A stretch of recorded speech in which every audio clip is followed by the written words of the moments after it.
welcome back to Clip It. With Nita James here, I would like to introduce to you my next guest. She is a phenomenal hair colorist. She is a Instagram and social media star. She has made waves for so many people in the industry. And with no further ado, I'd like to introduce to you guys Cynthia Lumzy. Hey, Cynthia. Hi, how are you? Hey. Thank you for having me. You're welcome. So how are you doing in these days of the COVID? Well, you know how it is with everybody being kind of on lockdown, and then, it's kind of opened up a little bit. I'm kind of a hypochondriac, so I'm still kind of scared to leave out as much as I used to. I'm taking my time with everything, Right now, it's just I would just say the word scary. I'm not as terrified, but now I'm just a little scared. So, all right. Better. Good. So I wanted to also let our audience know that you have your own wig line. Can you tell us a little bit about that? All right. Well, I've had a wig line, you guys, now for probably going on 2.5 years. At one point in time, it's changed its name multiple times. And right now, we've come up with the name House of Wigs. So the name of the current wig line is Cynthia Lumzy's House of Wigs. And I specialize in custom coloring. So when you get a wig from me, it's one of a kind. Even if you choose something that you've already seen, I'm still going to put a spin on it that's going to make it completely, unique for you. And you would never have to worry about someone walking around with the same look. So it's kind of it's a beautiful thing. It's a beautiful thing. Yes, you are so unique in your own way. I would like the audience to know like where you come from and where you started in the industry. Okay, well, I'm originally from a small town in Illinois called Dixon, very small. Like literally most of the maps you see, you're not even gonna see my town that I was born and raised in. It's that small. I can remember going to high school and, in my graduating class, there might have been 200 students and there was like 4 of us that were actually Black. That's how small of an area that I come from. And then after I got out of high school, I ended up migrating to St. Louis, Illinois for a few years, and that was okay. And then, you're trying to figure life out and stuff like that. I ended up moving back home, and now I'm back in Illinois. I'm closer to Chicago, and feels like this is where I'll be for a few more years. Not forever. Awesome. So when you started the social media platform, did it come easy to you, for you? For whatever reason, and I'm not sure if it was because I don't know why. I really don't know why it's been so long ago, but I feel like I was always taking pictures of what I would do behind the chair. Okay. Either to critique it or maybe I thought that I could. I've always was the type of person in my salon, if I was using a particular brand, I didn't understand why I would have a poster up of their work, and especially if it was work that I couldn't create. So I was always taking pictures so I could show people something different. Okay. You know what I mean? If I use the brand X, but they give you all these marketing materials and things like that for you to hang up in the salon and put all around your salon. If the people don't look like me, then it's not going to generate any type of insight or business or anything for me if they don't look like the people that I do. So I would always take pictures of my work. And then I started putting the pictures of my work just on my Facebook page, my personal Facebook page. Okay. And from there, it was generating customers for me. Okay. So I'm not going to say it came easy. I think it was just something I stumbled upon. And because I already was taking pictures to show my clients of work that I could do, it was just very easy for me to download that onto whatever social media site. Okay. You have so many teachings and programs for people to purchase online. You actually have a store, and you also have been featured in so many different magazines in our industry. Mm-hmm. Can you tell me some of the magazines that you've been premiered in? And Sure. I've been in Behind a Chair, Modern Salon, Beauty Launchpad, American Salon, I was picked the top 100 stylists for Modern Salon magazine, maybe like 4 or 5 years ago. I was chosen as part of that. I'm currently in the Hair Color Bible. And that's a book of 50 hair colorists around the world that came together to contribute to this Hair Color Bible. Okay. And I am the only Black person in that, just to let you guys know. Wow. Yeah. That's Wow. often. What else? I've been in Allure. I've been in Oprah magazine. Just last year, I got a spread in Oprah magazine. I've been in Rolling Out magazine. I think I pretty much got everything. Yeah, those are the publications that I've been teaching. Those are some serious accomplishments for such an extraordinary woman. You have really making some waves for us as, you know, an influencer. Tell me more about your influence business, because you're an influencer. You influence people, you teach us, and you're just... Well, you know, the word influence means to basically change a person's perspective or look on a certain thing. You know, the goal in being an influencer is to basically, without using the same term, or with using the same term, is to influence the masses to either try something that I or an influencer loves. You know, it's definitely used to sell. It's a selling tactic. And it's just weird because I had been working so hard just to be noticed. Mm-hmm. And I was so afraid of showing my face because I knew my industry. Mm-hmm. If we just rewind slightly back to when I started putting stuff on social media, I changed my profile picture to a color brush because I didn't want people to know that I was Black. And I, you know, it's one thing to be Black and light complected because you can get a little bit, you know, it's a little, and I mean, if I'm being honest, a little bit different. Well, I know they say that it's not, but when I look at publications and if I look at the imagery that's given to us, and I do see somebody of color on there, they're usually not dark, and if they are, they're a man. So I feel like you see more darkness on the barber side of the spectrum, a fade, things like that. You would see that because they want, you know, whatever. But when I look at, if I go into a store, I can go into a professional store right now and look around. If I happen to catch something that is somebody of color, they're usually lighter in complexion. So I knew, me being number one, dark, well, me being Black first and then being dark second, I just felt like, and I could have been wrong, but I felt like if I were to show my face, then people would automatically put me in the category, oh, she's the Black stylist. Okay.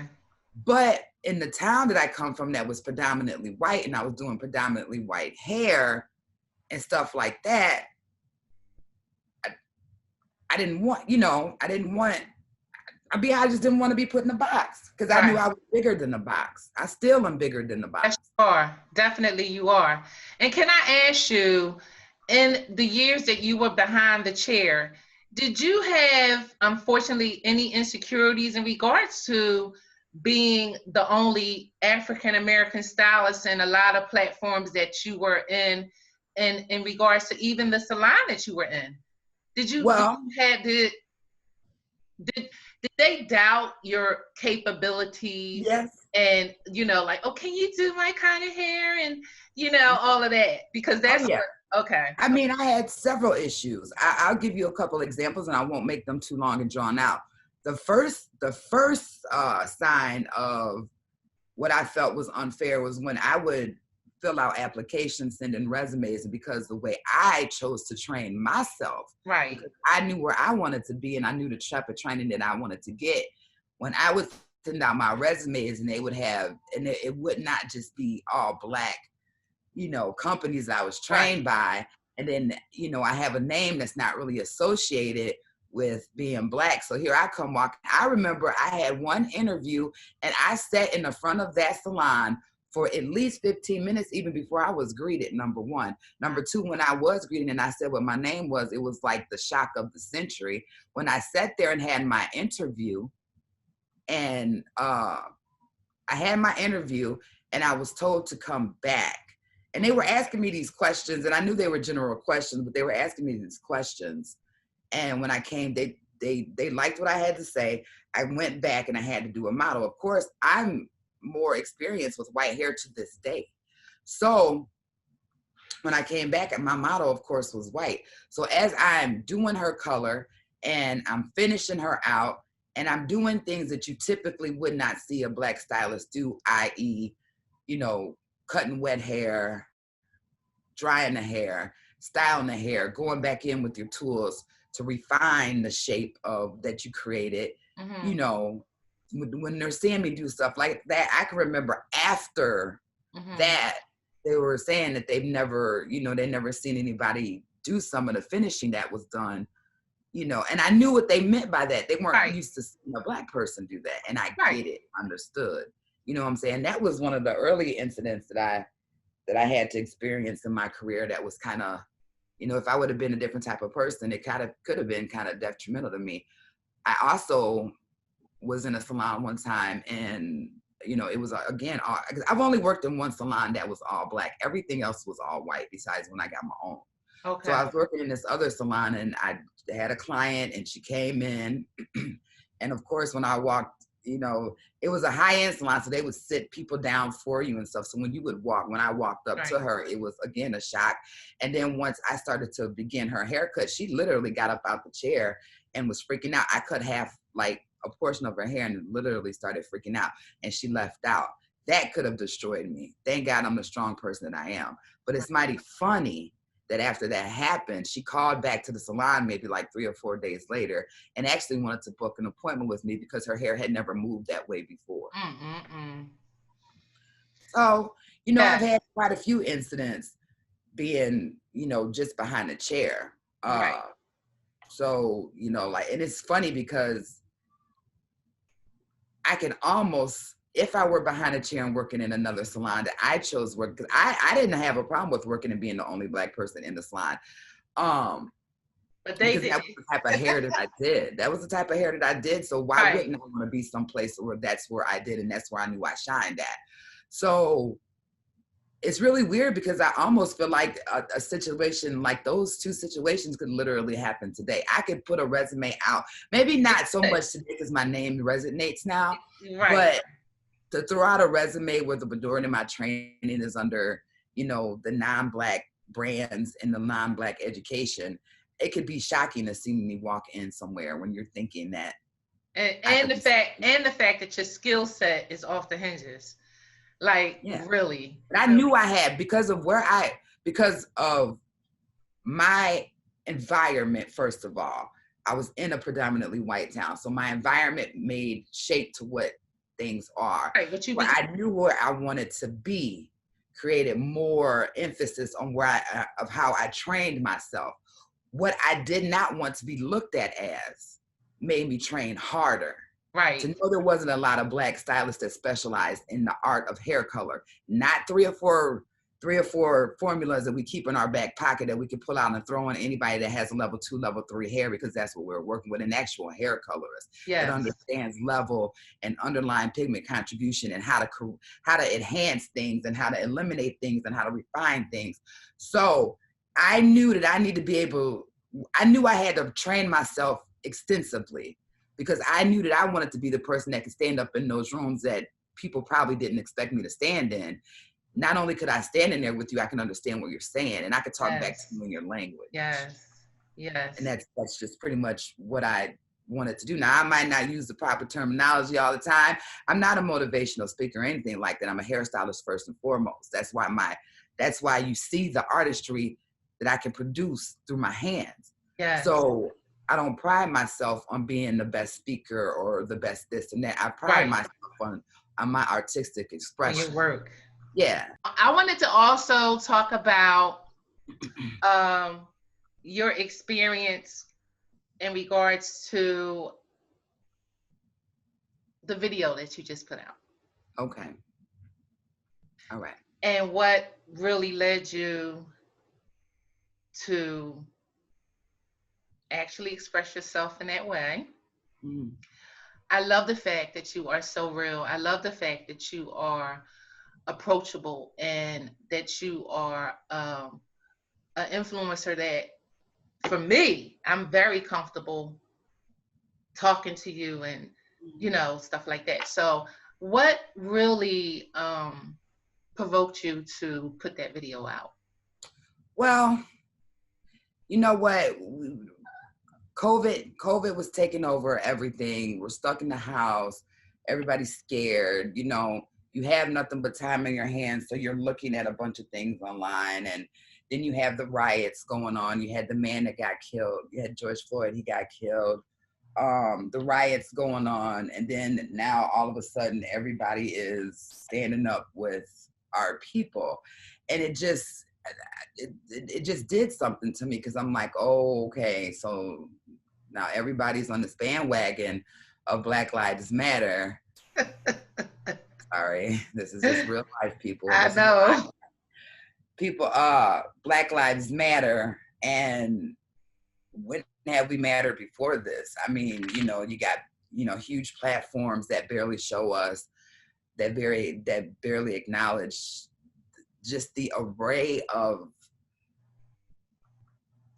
if you look at Black hair and how vast it is and how beautiful it can be and how, complex yet simple that it is, it's something to be amazed at, how we're able to manipulate things in order to make things look a certain way. Okay.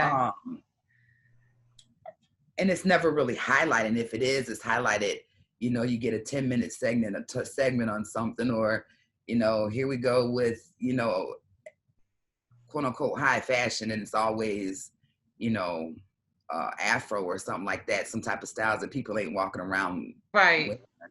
So, when I made that video, I was at my breaking point, because I just felt like, how can you sit up there and say something like Black Lives Matter when you don't even represent us at all, barely? And if you do, it's questionable.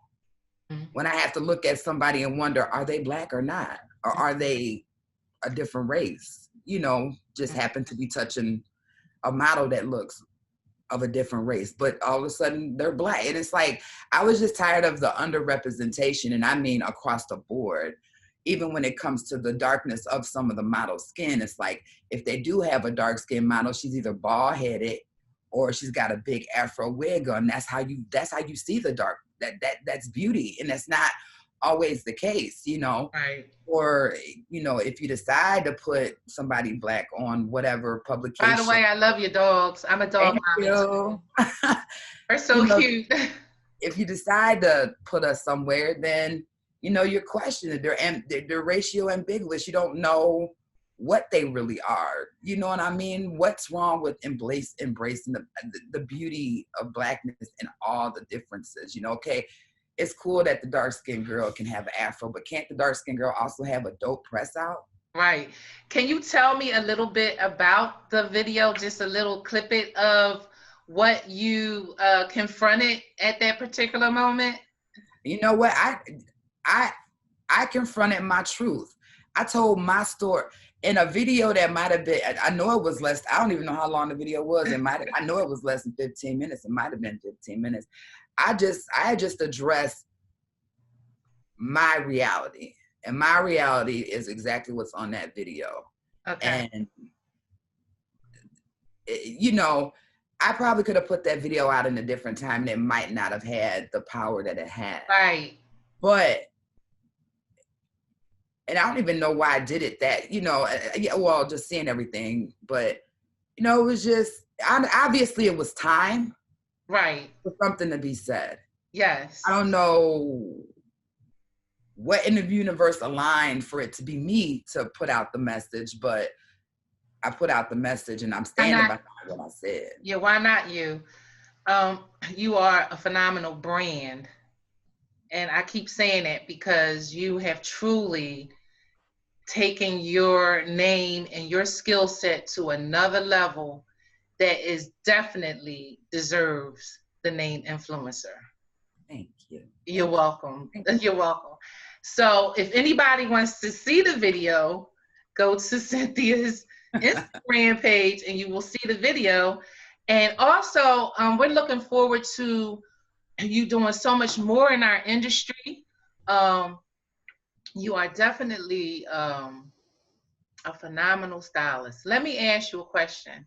Okay. Do you think that African American stylists, to a certain extent, is downplayed? Oh yeah, we all see it. We as Black stylists, we see it. We can't help but to see it because we're part of it. The non-Black stylists, they see it, but most choose not to say anything. And I spoke about that in my video. Everybody sees it, but nobody says anything. Everybody, and it's not so much that I feel like sometimes people just don't know. They don't know to speak up about that. I mean, it's one or two things. They don't know or they don't care. Either way, it's wrong. Right. Wrong. So when I say downplayed, you have a platform, and the way that you do hair, you do more Caucasian people. Mm-hmm. The big price change, or the differences in the prices, mm-hmm. like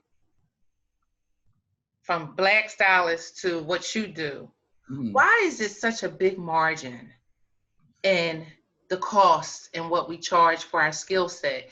Even though someone that has been in the industry for 20-something years, why do you think African American stylists cannot charge what the white stylists charge?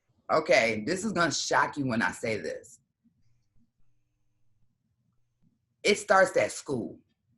Okay. Okay, and I'm saying this because that's something that's not really amplified in the schools on how to charge the pricing for what you're doing. So I feel like that's one of the reasons why I feel like a lot of stuff in our industry needs to change, and that needs to change in the schools, in that particular part of the training. I feel like because it's really something that's not, I mean, they beat you to death in school about sanitation, but I mean, I'm not saying that that's not good to know, but what about how to sustain your life? What about teaching how to charge your worth? What about teaching how to charge based on your education that you put up under your belt? They don't really discuss that in school the way it should be discussed, in my opinion, if at any. I also think another reason why the African American stylists are not getting the money that they could get as a colorist or even a hair. I mean, look at somebody like Ted Gibson. He's got the highest haircut in the United States. Why? Because he knows his worth. Why can I charge $300, $400, $500, $600, $700 to color something, and another person that looks like me can't? Because number one, I know my worth, I know my educational background, and I can back it up. I've had the experience. I know what I'm doing. I've been properly trained. I've been, as people like to say, I don't know why they say that with me, classically trained, but you know, I'm able to. Repeat that again. They say classically trained. When I teach people, okay. Yeah, they always say you've been classically trained, and I'm like, do I play the piano? Yeah. Like, you know, that's what you associate that with. But I feel like a lot of it has to do with people not knowing their worth and being unsure about their own ability. Like, you have to be. Here's the thing: if I can't convince myself that the lowest wig that I sell is $750 and the highest one is up to $3,000. If I can't convince myself of that, how can I convince somebody else of that? And you said your wigs. Oh yeah, that's all I do now. I'm not touching no human beings. Okay. I'm only doing the wigs right now. Wow, that is so awesome. If I can't convince myself that I'm worth that, I can't convince another person to pay me that. Right. But I feel like people need to, number one, train themselves so that they're more, you know, they have the training under their belt that they feel comfortable charging. Oh, my dog's about to act crazy. Come on. They don't like to go outside. Like, I have one dog. I got 5 dogs. I'm sorry. I got to say this. I have 5 dogs, and one of these dogs hates to go outside unless he wants to go outside. So he was getting ready to act a fool just now. And he stopped him before he did so. But back to what we were talking about, I just feel like a lot of times because a person hasn't been properly trained, they're not confident in charging a certain price, or they don't feel like they can, or they feel like they're not gonna get as much money because their prices are high and people aren't gonna go to them. That's the blessing about it all. Because I wanted to charge say the right price, you have to do less work. Right. I'd rather work on 2 wigs and make $5,000-$6,000 than to work on 12. Okay. So my thing is, and it's been like this for me for a while. I'm not for everybody, and I don't want to be.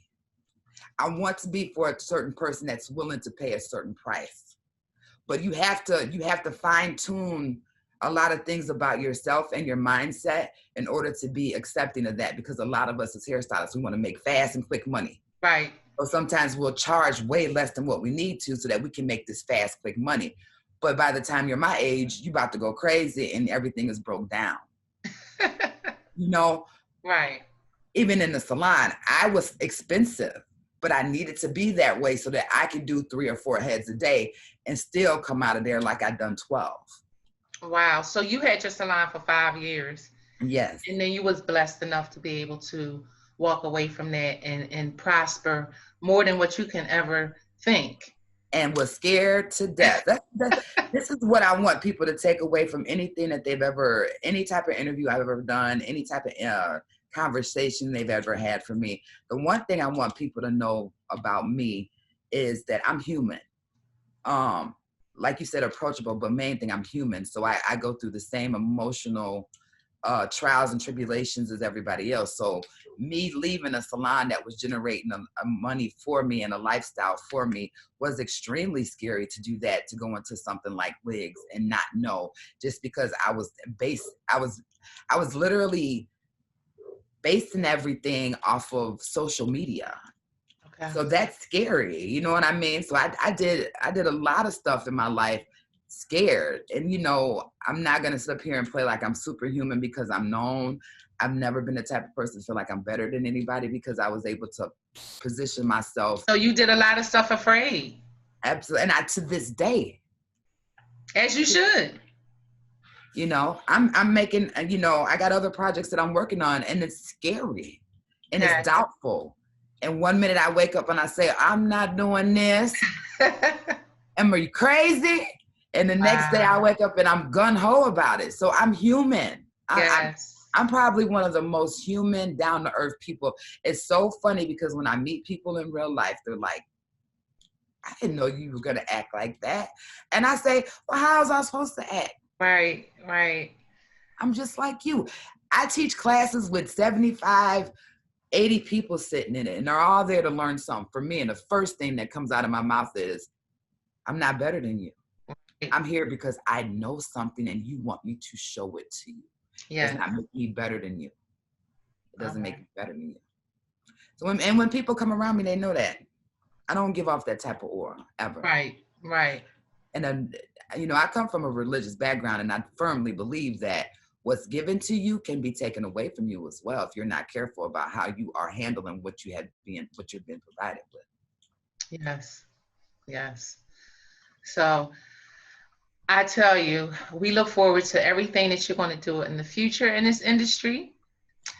And I want to thank you for your time and for coming on to Clip It and sharing some of your experiences, your talent, and your skill set. You are a phenomenal influencer. And anybody have any questions can just comment below. I'll have all of Cynthia's information. And I just want to thank you again.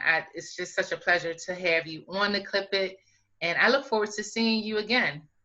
So, absolutely. Yes. I want to say to everyone, please stay safe and stay healthy.